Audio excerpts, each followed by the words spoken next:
Hello, j'espère que vous allez bien en cette fin de mois de juin.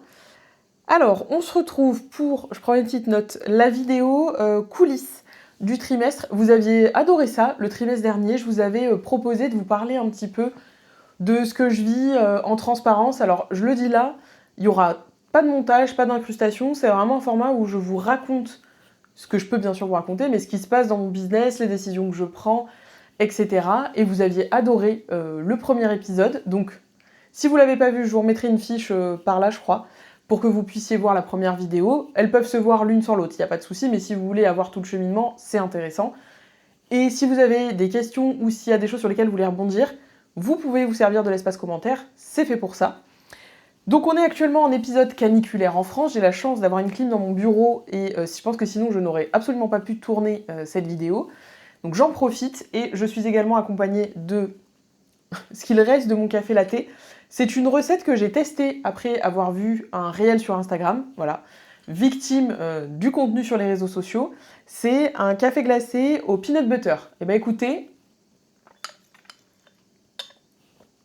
c'est très bon. Voilà, après il faut aimer le beurre de cacahuète, moi c'est mon cas. Alors, moi, mon année fiscale commence en septembre, donc mon premier trimestre, enfin mon année commence en octobre, se finit en septembre. Mon premier trimestre, c'est octobre, novembre, décembre. Cherchez pas, il n'y a pas eu de vidéo. Ensuite, c'est janvier, février, mars. Là, vous avez une vidéo. Et donc le troisième trimestre, c'est avril, mai, juin. Sachant que en juin, j'ai pris des vacances, et on va d'ailleurs en parler.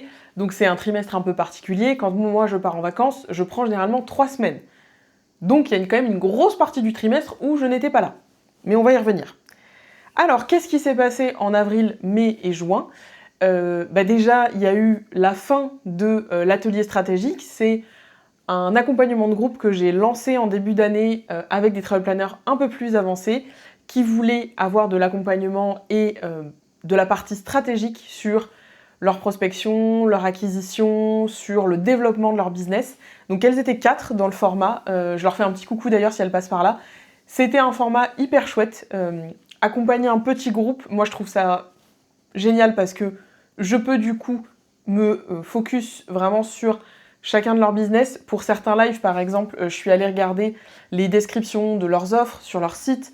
J'ai intégré chaque site à ma présentation de live pour leur faire des retours, pour leur donner un avis. Ça, clairement, autant pour elles, ça n'a pas de prix parce que la valeur d'un conseil individuel, c'est toujours ultra pertinent.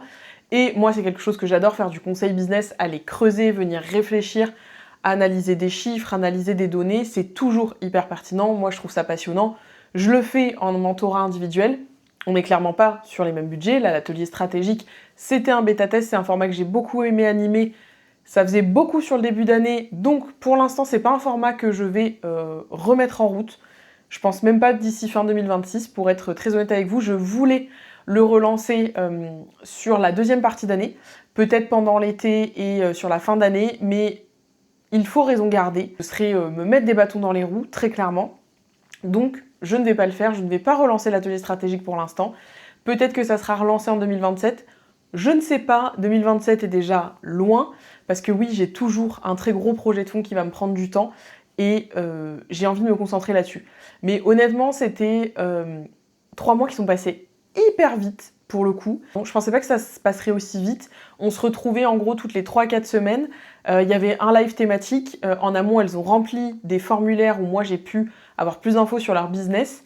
Il y en a 2 qui avaient fait le choix d'avoir un format plus individuel avec une session de fin avec moi en one-one.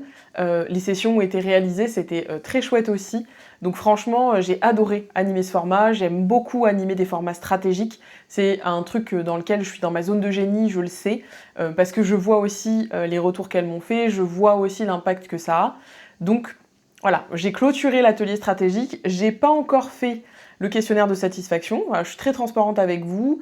Je m'étais mis dans ma to-do avant de partir en vacances de faire le formulaire de satisfaction du TPCD et de l'atelier stratégique, sauf que j'en suis venue à me rendre compte que j'avais un petit peu déplacé mes focus de priorité, que mes formulaires de satisfaction pouvaient attendre un petit peu, notamment fin juin, début juillet. Il n'y a pas mort d'homme à envoyer des formulaires de satisfaction un peu plus tard, tant qu'ils sont envoyés.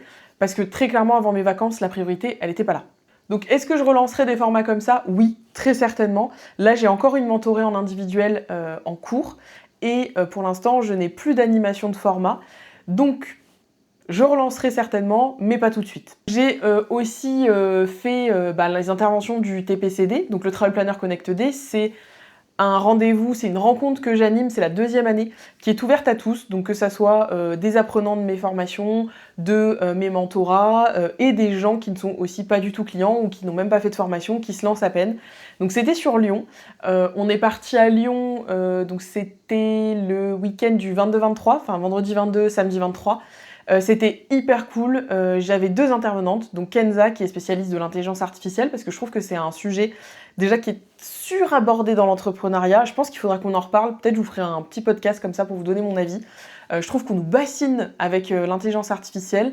On dirait que ça va sauver votre business. Je suis désolée, mais si votre business il est bancal, l'IA ne va absolument pas le sauver. Il n'y a pas un monde où c'est réaliste.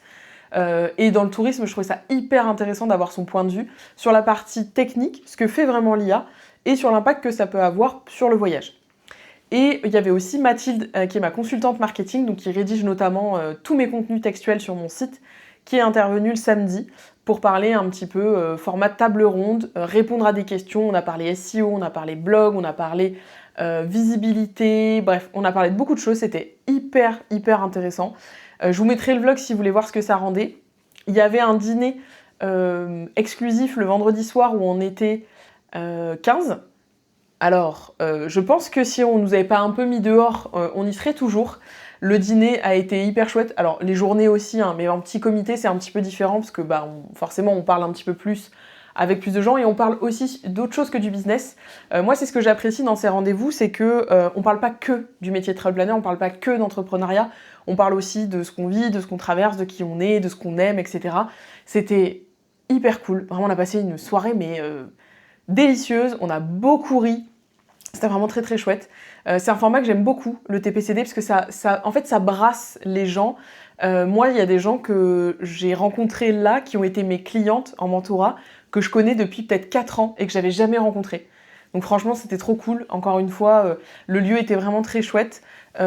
Alors l'événementiel, moi je trouve ça très cool. Vous rencontrer, passer du temps, discuter, c'est génial. Je vous cache pas que c'est drainant de fou. Sachant qu'en plus, ils le savent pas, ceux qui ont participé vont l'apprendre là. Moi, j'étais dans une période où c'était compliqué niveau énergie.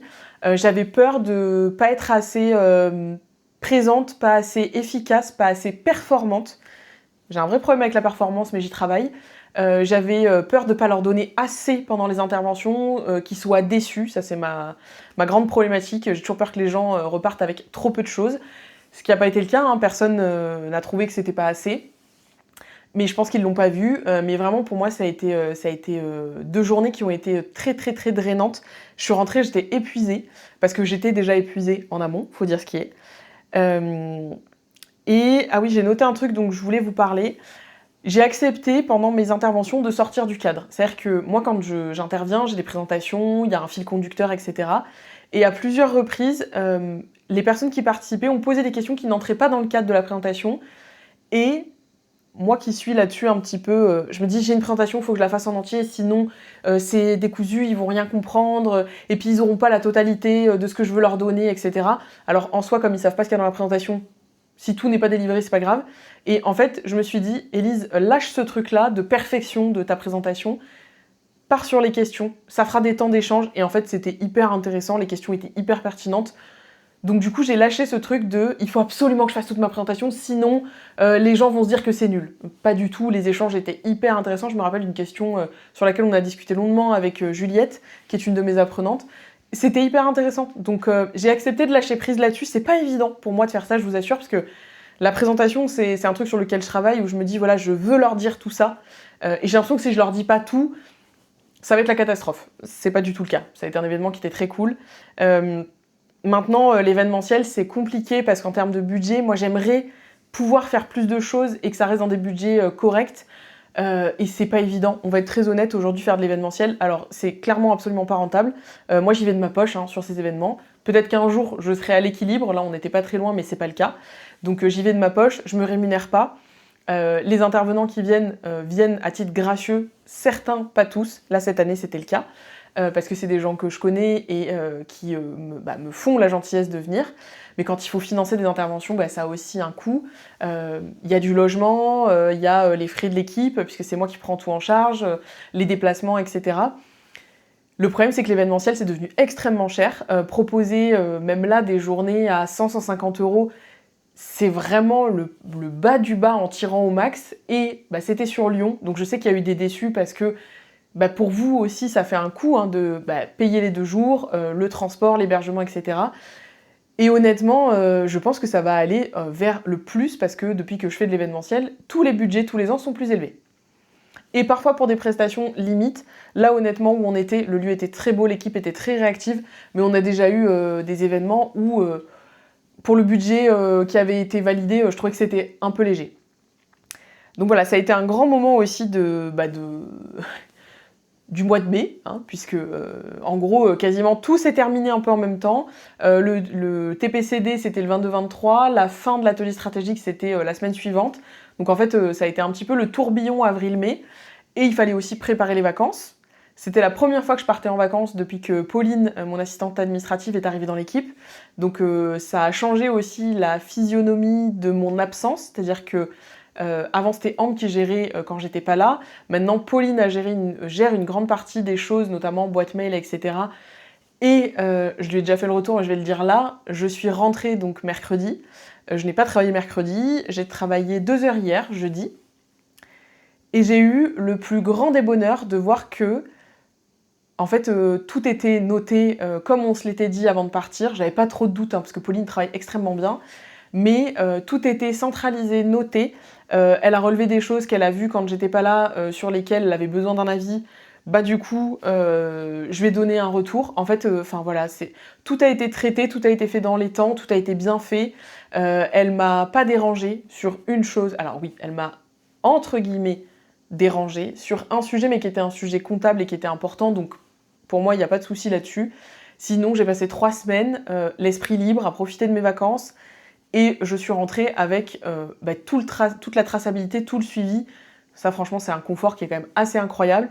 Et Pauline, elle est là que depuis 4 mois dans l'équipe. Donc, moi, c'est ce que j'aime dans les collaborations que j'ai. Ce sont des gens autonomes, des gens proactifs. Pauline, c'est son profil.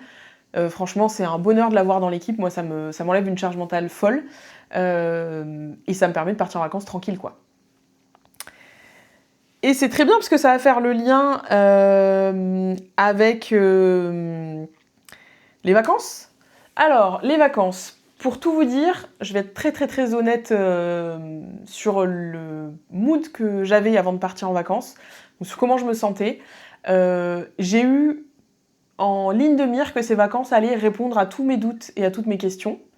Voilà, je me suis dit, inconsciemment ou consciemment, ces vacances vont être genre un avant-après. C'est-à-dire, je vais partir en vacances, tout ce qui est doute, questionnement, manque de clarté, c'est fini.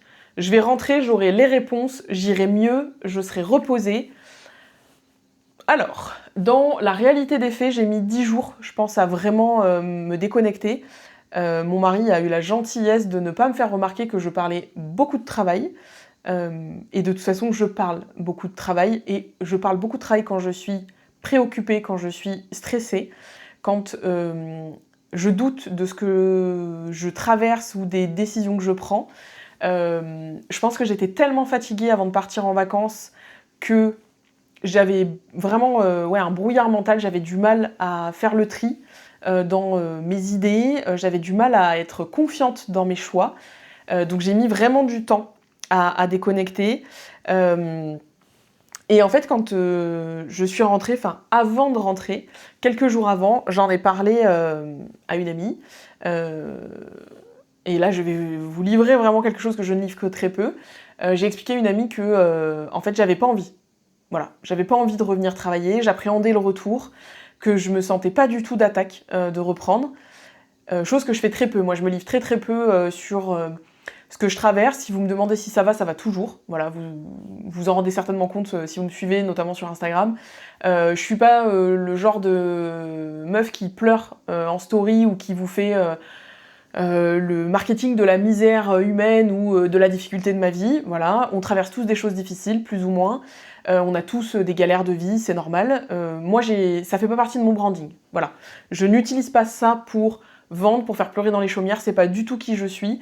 Je suis pas quelqu'un qui fait confiance facilement non plus, c'est pour ça que je me confie assez peu sur ce que je traverse, parce que j'ai eu beaucoup de déceptions amicales. C'est un sujet que j'ai déjà abordé, je crois. Et en fait, d'en parler à cette amie, de lui dire, voilà, là, je le sens pas, quoi. Je le sens pas, j'ai pas envie, je me sens pas reposée, j'appréhende de rentrer. En fait, ça m'a permis de lâcher prise. Vraiment.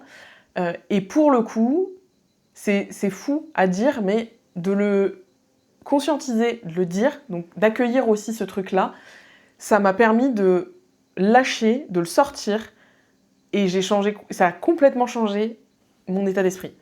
J'ai eu vraiment un truc de... Déjà, c'est ok de dire que parfois on n'a pas envie. C'est pas parce qu'on est entrepreneur qu'on a toujours envie. C'est pas parce que je kiffe ce que je fais au quotidien que j'ai pas parfois pas envie d'y aller. Et surtout, en fait, je me suis rendu compte que en fait, j'avais pas envie. C'est juste que j'avais l'impression que ce que j'attendais de mes vacances n'était pas arrivé. C'est-à-dire que j'attendais de ces vacances-là que ça soit un truc qui fasse table rase et que j'arrive en juillet en mode c'est bon, j'ai les réponses, je sais où je vais, je suis confiante, ça y est, le bulldozer est reparti. Et ben bizarrement, c'est un peu le cas. Voilà, malgré tout, c'est un peu le cas. Vous savez que moi, j'aime les idées, j'aime les projets, j'aime l'action. J'ai mis en place des choses sur le début d'année, je vous en ai parlé, notamment des investissements. J'ai investi dans la rédaction complète, la re-rédaction de ma page de vente. J'ai investi dans un petit atelier sur l'intelligence artificielle parce que j'ai envie, moi, de m'améliorer et aussi de pouvoir transmettre un peu plus dans l'information. Même si voilà, l'IA n'est pas une solution miracle du tout, c'est un atelier sur la partie plutôt pratique, c'est-à-dire comment on met en place l'outil. Et en fait, je me suis rendu compte que oui, certaines problématiques étaient toujours là.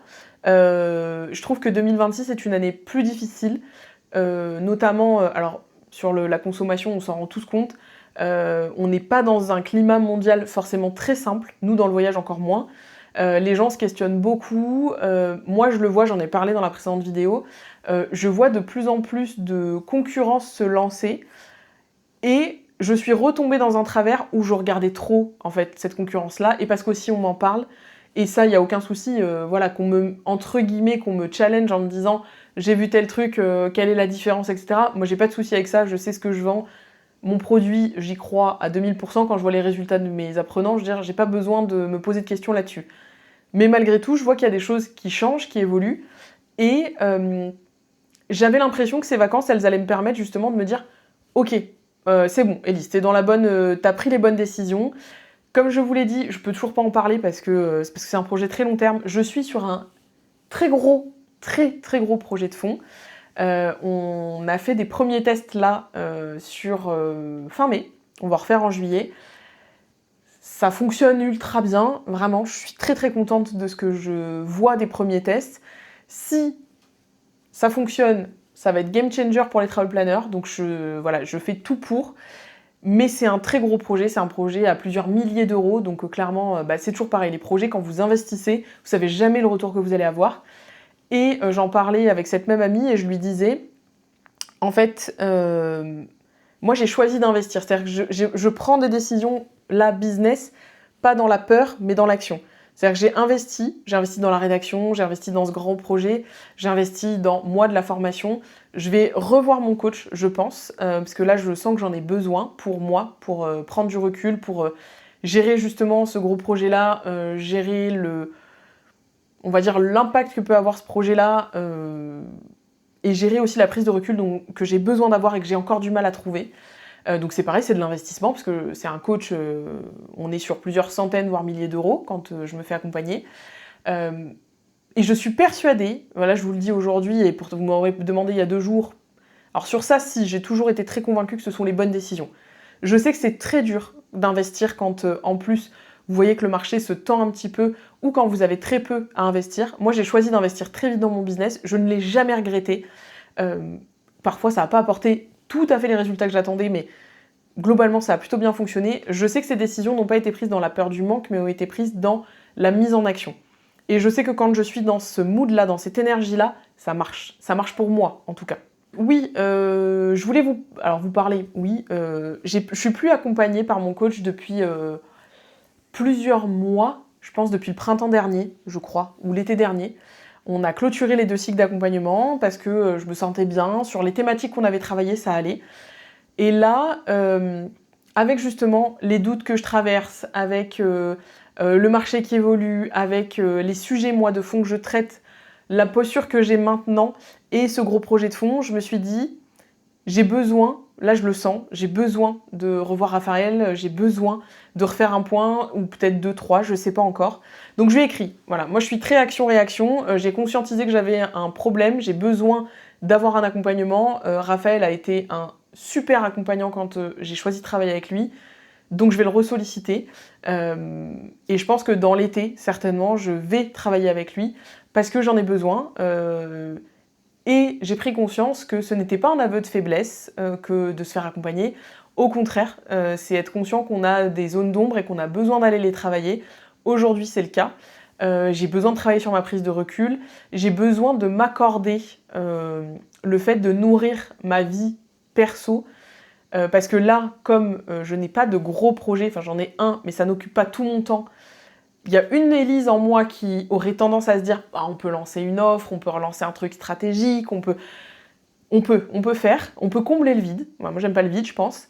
Et il y a l'autre Élise qui se dit et si on nourrissait autre chose? Et autre chose veut dire plus de choses personnelles, parce que j'ai un peu oublié pas mal de choses sur le début d'année.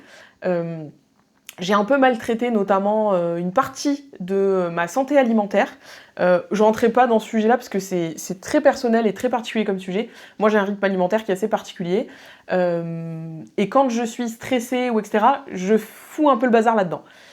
Et clairement, je le ressens dans mon corps, dans mon esprit, ça va moins bien. Donc j'ai besoin de renourrir cette partie-là. J'ai repris le journaling, j'ai repris beaucoup de loisirs créatifs. Et vous n'êtes pas sans le savoir... Je joue au padel depuis 1 an et demi. Ouais, c'est 1 an et demi. Je fais des tournois un peu plus régulièrement et j'ai très envie de prendre des cours particuliers parce que j'ai très envie de m'améliorer, parce que j'ai très envie aussi... Ça développe une grosse partie de mon leadership, le sport. Voilà, pour ceux qui font du sport et qui font du sport en compétition, vous savez de quoi je parle. Je vois que ça a un impact aussi sur mon business parce que ça vient nourrir une partie de moi qui est une partie compétitive, une partie qui est dans l'action et ça me sert dans le business. Et j'ai envie de travailler sur ça cet été, donc je vais me payer des cours particuliers, je vais me faire ce cadeau. Je vais jouer plus cet été aussi. Je vais faire plus de tournois. J'en ai fait un hier soir d'ailleurs avec ma copine Manu. C'était génial, j'ai pris un plaisir monstrueux. On a fait une très belle perf, on a fini 5e sur 12, alors qu'on était 7e et que c'était son premier tournoi. Donc franchement, un très gros kiff. Et j'ai envie d'en faire plus, et j'ai envie aussi de développer mon jeu sur certains points. Et je sais qu'en fait, en nourrissant ça, je vais me donner aussi de l'espace pour de la créativité, parce que, malgré le fait que les vacances, j'ai eu l'impression que j'avais pas assez décroché, oui, alors pas assez, voilà, encore une fois, c'est une injonction, ou du moins que j'avais pas retiré exactement ce que j'attendais de mes vacances. Quand j'ai accepté que je pensais ça, et quand j'ai accepté et que j'ai accueilli le fait que j'avais le droit, en fait, de pas toujours avoir envie de reprendre, et les idées sont arrivées, voilà. J'ai des notes dans mon téléphone sur des idées d'amélioration, que ça soit pour la formation, pour le gros projet en cours, parce que ça va aussi avoir un lien avec ça, que ça soit sur mon programme de voyage. Je vais solliciter aussi, je pense, mes apprenants pour avoir leur avis. Et pas que mes apprenants d'ailleurs. J'ai eu plein d'idées en fait qui sont arrivées et c'est là que je me suis rendu compte qu'en fait les vacances avaient complètement joué leur rôle de lâcher prise, et j'ai aussi accepté, et ça je le fais de plus en plus en vacances, de ne rien faire, même à l'étranger. C'est-à-dire qu'on a pu passer, alors le temps était parfois morose donc ça nous a pas trop coûté, mais il y avait aussi des journées qui étaient plus belles. J'ai accepté que certaines après-midi, on passe du temps à ne rien faire avec mon mari, à ne rien visiter, à être posé, à lire, à discuter. Et en fait, ça fait un bien fou. Voilà, parce que moi, je fais aussi de la performance pendant les vacances. C'est-à-dire que vous me donnez 10 heures dans la journée, on va essayer de les combler, les 10 heures. ce qui n'est pas une obligation, mais qui est certainement une des formations professionnelles. Et je me suis accordé plus de temps pendant ces vacances-là, et en fait, ça fait un bien fou. Et je pense que j'ai besoin de me réaccorder plus de temps, parce que je suis retombée dans un travers qui est le mien, et que je connais, parce que je sais que je suis comme ça, que je vous le dis régulièrement, je ne m'autorise pas assez de temps off, je ne prends pas assez de vacances, c'est un fait, et j'ai l'impression de ne pas réellement le mériter. C'est aussi ça, je pense, la problématique. Mais j'y travaille aussi. Donc voilà, ça a été un trimestre, honnêtement, très très honnêtement, et j'espère que mes clients l'ont pas senti, et je ne pense pas, ça a été un trimestre épuisant, mais vraiment, moralement épuisant. J'ai fini, avant de partir en vacances, dans un brouillard mental qui était quand même assez costaud. Vraiment, j'avais pas de problème à dormir la nuit tellement j'étais épuisée. Ou alors à me réveiller à 3h du mat, à me faire une insomnie en me disant « Ah, et si je faisais ça, et si je faisais ça, et si machin ?» Bon bref, voilà, le paradoxe incarné. Mais depuis que je suis rentrée, alors j'ai retrouvé aussi... moi je suis très attachée à ma maison, et ça c'est très personnel. C'est un vrai havre de paix, c'est un cocon. Depuis qu'on est rentré, donc depuis 2 jours, je ressens une espèce de... En fait ça c'est apaisé. Un calme, une sérénité, je suis bien, je suis mieux. Surtout ça, je suis mieux que quand je suis partie. Donc j'avais besoin de vacances. Je vais prendre une petite semaine au mois de juillet. Je pars quelques jours avec Maëlan. On se retrouve pour passer 3 jours, 4 jours ensemble.